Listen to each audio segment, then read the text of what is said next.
Bismillahirrahmanirrahim. Assalamualaikum warahmatullahi wabarakatuh. Selamat siang anak-anak. Anak-anakku yang soleh-solihah.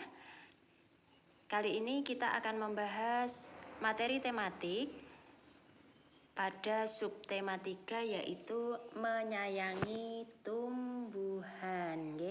Jadi materi kita sudah menginjak subtematika, sudah berubah dari hewan menjadi menyayangi tumbuhan. Seperti apa bentuk-bentuk menyayangi tumbuhan? Yuk kita lihat di sini slide berikutnya. Ya, kita harus saling menyayangi sesama manusia. Tetapi selain itu kita juga harus menyayangi tumbuhan. Kenapa kita harus menyayangi tumbuhan? Karena dulu sudah pernah kita bahas bersama bahwa tumbuhan itu adalah salah satu makhluk ciptaan Allah yang bermanfaat untuk manusia. Masih ingat manfaatnya apa saja tumbuhan untuk manusia? Ya, manusia bisa memanfaatkan tumbuhan, antara lain bisa untuk makanan, buahnya bisa untuk konsumsi kesehatan, kemudian juga bisa dimanfaatkan kayunya, bisa dimanfaatkan daunnya untuk makanan ternak, kemudian juga yang biasanya terasa sekali ketika musim panas seperti ini adalah apabila kita berteduh di bawah pohon, maka badan kita akan terasa segar karena kita akan bisa bernafas dengan baik di bawah pohon yang mengeluarkan oksigen. Sementara oksigen itu kita butuhkan untuk bernafas. Masih ingat ya? Ya. Oke. Perbuatan menyayangi tumbuhan itu termasuk salah satu bentuk syukur kita kepada Allah Subhanahu wa Ta'ala. Ya. Jadi kita itu harus bersyukur kepada Allah. Salah satunya adalah dengan menyayangi setiap ciptaannya. Termasuk di sini adalah hewan dan tumbuhan. Nah, apa yang harus kita lakukan untuk menjaga kelangsungan hidup tumbuhan? Coba kita lihat di sini. Nah, di sini ceritanya Siti itu suka sekali pada melati. Dia suka bunga melati. Maka dia pergi ke perpustakaan untuk mencari bagaimana ya cara melawat melati itu. Nah, akhirnya dia ingin menanam melati pada pot. Tidak di dalam tanah tetapi di pot. Ya, ternyata caranya seperti ini yang dia baca dari perpustakaan tadi. Yang pertama, siapkan pecahan batu merah ini atau pecahan genting, susun di dasar pot. Dasar itu bagian bawah pot. Kemudian campurkan pasir, tanah, dan pupuk kandang. Dicampur semuanya, jadi dimasukkan ke dalam pot semuanya, kemudian dicampur. Lah berapa yang harus dicampurkan? Ternyata pasir, tanah, dan pupuk kandang itu ukurannya harus sama. Itu akan lebih baik ya. Jadi misalnya pasirnya satu mangkok kecil gitu ya, mangkok yang sudah tidak terpakai. Tanahnya juga satu mangkok kecil, pupuk kandangnya juga satu mangkok kecil. Masukkan ke dalam pot itu, kemudian diaduk rata. Kalau sudah, letakkan isi lapisan pecahan batu bata merah atau genting. Tadi ada di sini, ya. Yuk. Kemudian, apa yang akan kita lakukan berikutnya? Masukkan bibit melati. Sisakan media lama yang masih menempel. Jadi bibit melati tadi biasanya sudah berada pada tanah. Kalau sudah setinggi ini ya, sudah setinggi ini biasanya sudah ada akar yang menancap pada tanah. Nah, tanahnya ini jangan dibersihkan, tetapi biarkan saja tetap berada di situ. Karena kalau dibersihkan nanti akarnya akan goyang, susah hidupnya. Tetapi kalau misalnya sudah posisinya seperti itu, kita tinggal nambahi media lain saja, itu insya Allah sudah bisa hidup lebih subur. Nah, Ini ada di sini nih. Sisakan media lama yang masih menempel. Tujuannya apa? Agar tanaman dapat beradaptasi. Beradaptasi itu maksudnya apa, Nak? Menyesuaikan diri dengan media yang baru. Jadi semula media melati itu hanya yang coklat ini, yang ditempeli oleh akar-akarnya saja. Ketika dipindah di dalam pot, media yang lama itu tetap diikutkan, kemudian nanti ditambahi dengan media baru. Agar melati ini bisa beradaptasi dengan media yang baru, maka medianya yang lama ini biarkan saja tetap ikut di sana. Bisa difahami ya? Kemudian, tambahkan campuran pasir, tanah, dan pupuk kandang. Jangan diisi sampai pot penuh, karena nanti kalau disiram, biar mudah tidak luber-luber. Akan sangat mubadir kalau nanti isinya sampai penuh, disiram air, nanti sisa-sisa pupuknya dan sebagainya nanti akan luber, meluap dan tentunya tidak manfaat. Pastikan tanaman dapat berdiri kokoh. Siram tanaman dengan air secukupnya. Tidak boleh berlebihan. Nanti kalau berlebihan akarnya akan busuk. Iya. Siapa yang suka bertanam di rumah? Ada yang suka membantu ibu atau ayahnya bertanam? Ya, sesekali cobalah lihat. Kalau ayah bundamu sekarang sedang suka bunga, menanam bunga, maka ikutlah di sana. Coba tanya-tanya apa medianya, kemudian bagaimana cara menanamnya. Insya Allah tidak akan jauh berbeda dengan ini. Oke anak-anak, begitu cara merawat melati. Kemudian apa yang akan kita bicarakan berikutnya? Ini adalah pohon sirih. Pohon sirih, ya. Sirih adalah tanaman yang tumbuh merambat, jadi dia akan menjadi semakin panjang gitu ya. Biasanya diberi tongkat kecil-kecil supaya dia bisa melingkari tongkat itu. Kalau misalnya tidak melingkari tongkat, maka dia akan memanjang di atas tanah. Ya. Kalau ada pohon besar di sebelahnya, biasanya dia akan melingkari pohon besar di sebelahnya. Barangkali yang punya nenek-nenek di rumah punya tanaman sirih, kalian bisa lihat bahwa sirih itu adalah tanaman yang merambat. Daunnya berbentuk jantung dengan ujung daun itu runcing. Baunya juga enak loh sirih ini. Panjang daun sirih itu sekitar 5-8 cm. Lebarnya biasanya sekitar 2-5 cm. Jika daunnya diremas akan mengeluarkan bau khas. Baunya enak sekali. Ada yang tidak suka bau daun sirih? Seger, coba nanti kalian kalau ketemu daun sirih diremas-remas kemudian dibau, enak sekali baunya ya. Siti dan teman-temannya akan mengukur panjang pohon sirih. Sebelum mengukur pohon sirih, Siti dan teman-temannya belajar tentang garis bilangan. Garis bilangan ini kita pelajari dalam mapel atau muatan pelajaran matematika pada tematik ini. Kita lihat yuk, garis bilangan itu seperti apa ya? Nah ini nak, garis bilangan itu namanya saja garis, berarti bentuknya ya lurus garis ini. Kenapa kok ada anak panah? Karena garisnya digambar dari arah kiri ke kanan. Sampai berapa ini nanti? Tidak terbatas. Ini yang tertulis hanya angka 0, 1, 2, 3 sampai dengan 10. Ini kebetulan yang kita bahas hanya angka 0 sampai angka 10. Tetapi di sana nanti ada angka 11, 12 dan seterusnya, tidak terbatas. Bisa difahami ya? Nah, keterangannya ini. Garis bilangan itu dimulai dari angka 0. Bukan angka kosong ya, tapi angka 0. Setelah angka 0, secara berurutan angkanya adalah 1, 2, 3, dan seterusnya. Kemudian tulislah angka yang seharusnya menempati huruf pada garis bilangan di bawah ini.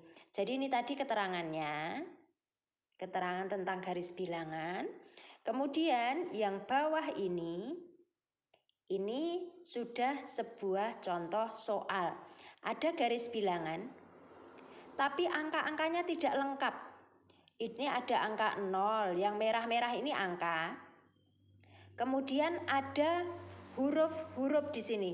Ada huruf S, I, R, apalagi nih? I kecil, kemudian H gitu ya. Nah, sekarang kamu diminta untuk mengisi angka-angkanya itu huruf-hurufnya itu dengan sebuah angka. Sudah tahu jawabannya? Sudah. Yakin kalian sudah mulai bisa menebak ini. S itu diisi angka berapa ya? Iya betul, angka 1, karena setelah 0 itu adalah 1. Kemudian dilanjut 2. Berarti huruf I besar itu diisi angka berapa nak? Iya kamu hebat, angkanya adalah angka 3. Ya solehah dan yang soleh, setelah angka 4, R-nya ini diisi angka berapa? Angka 5. Kemudian disusul angka 6, 7. I-nya kecil ini diisi angka berapa? 8. Hebat ya, ternyata kalian masih semangat dan masih konsentrasi. Oke, setelah 8 kita tengok benar enggak angkanya? Oh iya, setelah angka 8 itu adalah angka 9. Berarti lanjutannya untuk yang H ini diisi angka berapa? Hore, kalian hebat. Isinya H itu adalah angka 10. Pinter kalian ya. Yuk, sekarang dilanjut. Nah, ini contoh sirih yang ingin diamati oleh Siti tadi. Penerapannya dengan garis bilangan itu seperti ini nak. Panjang pohon sirih ada di posisi angka 3. Setelah beberapa waktu, pohon sirih bertambah 2 satuan. Nah, satuan itu apa? Satuan itu ternyata dari angka ke angka itu adalah 1 satuan. Jadi misalnya Us membuat garis lengkung dari angka 0 ke 1. Ini namanya 1 satuan. Kemudian dari angka 1 Us buat lengkung ke angka 2 itu 1 satuan. Us buat lengkung lagi dari 2 ke 3 itu berarti 1 satuan. Nah nanti kalau misalnya diminta menambahkan 2 satuan, 3 satuan, kalian tinggal membuat lengkungan sebanyak 3. Nah jatuhnya nanti di mana? Berhentinya lengkungan itu di mana? Itulah penambahannya. Berapa satuannya itu tadi. Bisa difahami ya? Oke, kita lihat contohnya. Panjang pohon sirih di posisi angka 3. Mana ya angka 3 ya? Oh, ini di sini. Berarti berapa satuan ini nak? 1, 2, 3. Iya betul ya, 3 satuan. Kemudian setelah beberapa waktu, pohon sirih bertambah 2 satuan. Dari posisi angka 3 ini jangan kembali lagi ke 0. Dari 3 tadi bertambah 2 satuan, berarti 1, 2. Lengkungannya berhenti di angka berapa? Angka 5. Jadi semula ini yang biru-biru ini 3 satuan. Kemudian bertambah berapa? 2 satuan. Berarti sekarang panjang pohon sirihnya berapa satuan? Semula 3, kemudian ditambah 2 menjadi 5. Cocok enggak? Cocok, karena ini berhentinya juga di angka 5, sama dengan ini. Bisa dipahami nak? Oke, sip. Yuk, sekarang yang paling bawah ini. Jika panjang pohon sirih di angka 4 dan setelah beberapa waktu tumbuh 7 satuan, berapa panjang pohon sirih? Jadi belum berhenti ya. Jika panjang pohon sirih di angka 4 dan setelah beberapa waktu tumbuh 7 satuan, berapa panjang pohon sirih sekarang? Nanti coba kalian buat garis bilangan, diberi angka, kemudian dibuat lengkungan-lengkungan semula di angka 4, kemudian ditambah 7 satuan. Berhenti di mana? Nanti kalian diskusikan sama ayah bunda di rumah. Begitu ya nak ya. Kalau belum paham bisa calling sama Us. Yuk dilanjut. Ini buat latihan kalian. Latihan di rumah, diskusikan bersama orang tua atau kakak atau saudara, atau kalau ada teman yang kebetulan main, silahkan untuk didiskusikan bersama. Tapi tetap jaga jarak, kemudian pakai masker. Jangan lupa setelah belajar bersama cuci tangan. Oke? Bisa difahami? Angkanya bisa terlihat jelas nggih? Oke, ada 5 soal. 1, 2, 3, 4, 5. Nanti kalian buat garis-garis lengkungnya. Dah, sekarang kita lihat. Keluarga Dayu sedang bercakap-cakap di teras rumah. Mereka bercerita tentang kegiatan yang dilakukan sehari-hari. Tiba-tiba Dayu teringat kalau ia belum melakukan tugasnya. Wah, ternyata Dayu itu punya tugas di rumah. Ya. Tugas Dayu apa ya kira-kira ya? Ini tugas Dayu. Tugas Dayu itu adalah menyiram tanaman di halaman rumah setiap harinya. Jadi ternyata di keluarga Dayu ini ada pembagian tugas di dalam rumah tentang rumah dan lingkungannya. Setiap anggota keluarga mempunyai kewajiban dan hak masing-masing. Hak dan kewajiban tergantung dari perannya di dalam keluarga. Di dalam keluarga Dayu itu ada ayah, ibu, dan anak. Kalau secara umum anak-anakku yang soleh-solihah, kewajiban ayah itu adalah apa? Melindungi anggota keluarga dan mencari nafkah. Kemudian kewajiban ibu itu adalah merawat anak-anak dan mengurus rumah tangga. Sedangkan kewajiban kalian sebagai anak itu adalah menghormati orang tua. Dan karena kalian masih pelajar, masih anak sekolah, maka kewajibannya adalah belajar dengan tekun. Termasuk tugas-tugas yang harus dilakukan di rumah itu juga merupakan kewajiban anak. Contohnya, mencuci piring, menyapu halaman, dan sebagainya itu adalah kewajiban kalian dalam membantu orang tua. Nah, kalau yang di sini contohnya adalah kewajiban Dayu menyiram tanaman. Sebagai wujud apa? Mencintai salah satu makhluk ciptaan Allah Subhanahu wa Ta'ala. Ya, kalian melaksanakan kewajiban dengan baik tidak di rumah? Kalau belajar masih disuruh-suruh sama ayah ibunda?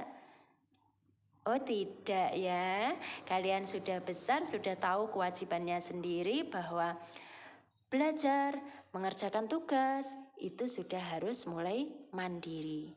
Anak hebat ya, oke? Kemudian kita akan melakukan rangkaian kombinasi gerak. Ini termasuk salah satu kegiatan dari olahraga ya, pendidikan jasmani, olahraga dan kesehatan. Kombinasi geraknya apa ini yang akan kita lakukan nak? Kombinasi geraknya adalah memutar dan menekuk. Apa saja gerakannya? Gerakannya adalah memutar kepala ke kanan sebanyak 4 hitungan. Yang kedua, memutar kepala ke kiri sebanyak 4 hitungan. Jadi nanti kalian latihannya begini. kepala ke kanan dulu dihitung. 1, 2, 3, 4. Kalau sudah sampai 4 baru memutar ke kiri. 1, 2, 3, 4 gitu ya. Jangan ke kanan, ke kiri, ke kanan, ke kiri, pusing nanti ya. Ke kanan dulu 4, baru ke kiri 4. Bisa dipahami nggih? Oke, gerakan yang ketiga, memutar lengan ke depan 4 hitungan. Kalau sudah dilanjutkan dengan memutar lengan ke belakang 4 hitungan. Kemudian yang kelima itu gerakan kaki kiri. Menekuk lutut kanan ke belakang 4 hitungan. Menekuk lutut kiri ke belakang 4 hitungan. Itu rangkaian kombinasi gerak memutar dan menekuk yang bisa kita lakukan. Ada juga contoh-contoh yang lain, coba kita lihat dalam bentuk gambar ini. Nah, ini ternyata Edo sedang memutar kepalanya. Tuh, ini kok gambarnya malah yang memutar ya. Edo memutar kepalanya. Kemudian yang di sini Edo memutar lengannya ke depan 4 kali, ke belakang 4 kali. Kemudian kalau yang ini contoh pada gambar berbeda dengan yang ditulis tadi. Edo memutar-mutar pinggang. Kemudian kalau yang gambar yang di sini ini Edo memutar-mutar tumit. Biasanya bisa kalian lihat pada olahragawan yang akan bertanding, dia melakukan pemanasan kecil seperti ini. Pemain voli, pemain sepak bola itu biasanya memutar-mutar tumit seperti ini. Kemudian bisa juga dia juga menekuk kaki kanan di depan dada. Tapi kaki kirinya lurus ini. Badannya juga tegak, jangan membungkuk ya. Lah kok kerasa sakit bagaimana, Us? Memang tujuannya adalah untuk melemaskan otot-otot. Jadi tetap nanti ada yang kerasa seperti tertarik begitu.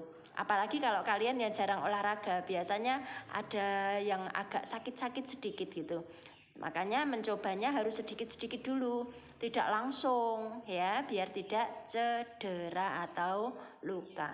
Kemudian gantian menekuk kaki kiri. Ini sekaligus untuk melatih keseimbangan.